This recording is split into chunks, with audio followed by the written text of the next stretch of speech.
Hello, my name is Derek Kaufman, and today I am going to talk about 3 decades of my life.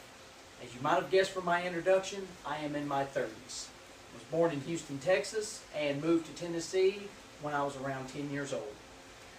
In my teens, I discovered music, and throughout high school and into college, I spent my weekends in ratty state line bars and frat houses. I continued to travel and play music as well as try to stay in college right here at UNA. I eventually dropped out of college to pursue music full time. After about 2 to 3 years of sharing Reese cups with my guitar player at supper in a van somewhere between Missouri and Florida, I decided that the rock and roll life just was not for me.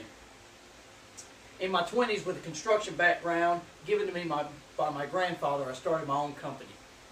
I moved to Gulf Shores from Tennessee and did the majority of my building there. I lived in Gulf Shores for 3 different times over the span of around 10 years. I owned a home in Tennessee, so moving back and forth was relatively easy. Now, I know most of you are going to flip out by this statement, but living on the beach did get old. As I moved off the beach, I settled in Florence. I decided not to go back to Tennessee, rented my house out, and stayed here. As I got into my 30s, I met a wonderful person and got married.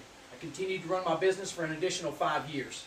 Persuaded by my wife through my wife, who is a teacher, and a back injury, I decided to come back to UNA and finish my degree. So here I am. And that's a little bit about my teens, my 20s, and my 30s. I would like to leave you with this. The time spent on something doesn't have to be long enough, and you're never too old to do something again. Thank you. What was it? 9:56.